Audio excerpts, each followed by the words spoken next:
Hey, Don McDowell, the pragmatic view of the obvious, Neil Bosworth, page 2.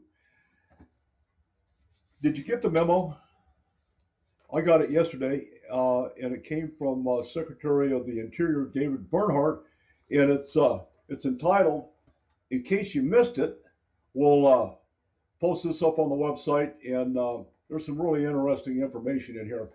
This is the second memo I've received from the Secretary, and he's talking about public lands waiving access fees. He did that the week of March 17th to encourage, during this terrible time of the pandemic of COVID-19, getting outdoors and recreating in our national parks. He waived the fees. That was outstanding. This particular memo goes out and he starts saying America's public lands belong to the American people. Hey, that's you and me. That's us. They're our lands. In normal times, many of us regularly visit national parks, wildlife refuges, and other recreational sites spread out across more than 500 million acres the DLI manages. The nation's public lands range from urban parks with roller skating pavilions to iconic popular venues for hiking, sightseeing, hunting, fishing. Oh, hunting and fishing? Oh, that's us again. And other recreational activities. This is a 2-page, I'm just going to hit the highlights and kind of paraphrase some of this as we go along. Page 2, many national monuments, memorials, battlefields, I hadn't thought about that, and other public lands remain generally accessible, as are the majority of the BLM lands. That's more than 245 million acres, and the Fish and Wildlife Services manages about 90 million acres, despite most of their facilities and amenities are closed.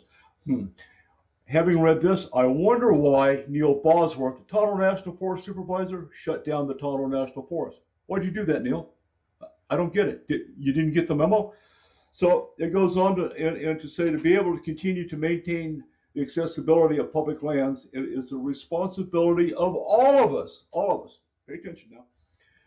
To do our part and follow the CDC protocol and local public health guidelines. It's vital that visitors social distance, and if you're in a crowded area, maybe you want to think about visiting at another time. And here's a key one. We always practice this. This isn't new. Pack out what you pack in. You need to maintain at least 6 feet for social distancing from others and be prepared. Pay attention. Here's the meat and potatoes, folks, right here. Be prepared for limited access to facilities and restrooms. You know what Mr. Bosworth did? Roosevelt Lake, he left the ramps open, but he closed the bathroom. Do you have any idea what kind of an impact that's going to have on health and welfare issues? Think about this. You got poop all over the desert. I don't know what you want to call it. Clean it up, call it whatever you want to. People are pooping in the desert because he's closed restrooms. So, staying with the suggestion from the good secretary, David Bernhardt, what I suggest we do is a new implementation of, yes, ladies and gentlemen, the Bosworth bag right here. Bosworth bag. They're available at your local supermarket, and with a Sharpie, you can call it the Bosworth bag. And what you do is you go along after you use the next door to the restroom that's closed. There's a bush out there, a lot of manzanita and mesquite bushes. You take a scooper and you put the pooper in the bag. Get your Gorilla Tape, best duct tape on the market, hermetically seal the bag, and then you mail it to, yes, none other than Bosworth Bags, 2324 East McDowell, Phoenix, Arizona, 85006, and put on, attention, Supervisor Bosworth. Wow! That's the pragmatic view of the obvious. I'm Don McDowell. This is page 2 about Mr. Bosworth.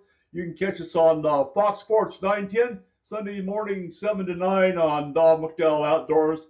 Check out huntingfishing.com. We will have this posted and give you some other details that you may not know about the good Supervisor Bosworth. Hey, we'll see you next time. Thanks for tuning in.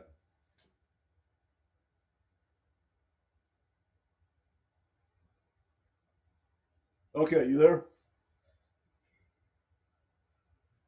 Woo, Douglas. Red Dog.